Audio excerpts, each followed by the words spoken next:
Hello दर्शक बंधु अन्य एक सुंदर शिक्षण कहानी वीडियो को आपको स्वागत करुच्ची। आशा करुच्ची यह वीडियोटी आपको निश्चित भल लगे। चलतु वीडियोटी को आरंभ करवा। गोटे छोट पक्षी उड़वा शिखुला। प्रत्येक थर चेष्टा करने समय से पड़ जाऊला।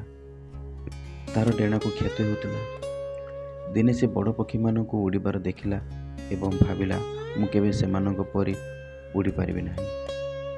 किंतु गोटे दिन से भय को पार करी पुणी उड़ीबा को चेष्टा कला। एथर तार समस्त शक्ति सहित तो डेणा को विस्तार कला एवं आकाश रे उड़ीबा को लागिला। जेतेबेले से ऊपर को उठिला से अनुभव कला जे संघर्ष ताको रोकिबा पई नुहे आहुरी शक्तिशाली करबा पई।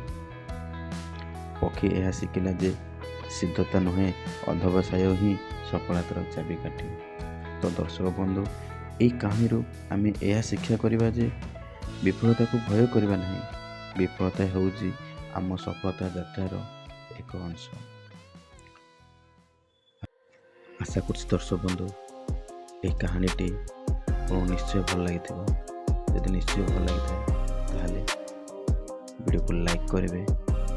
यदि चैनल नुआ अच्छा चैनल को सब्सक्राइब करेंगे और निज सांग मान सहित निश्चय शेयर करेंगे। धन्यवाद।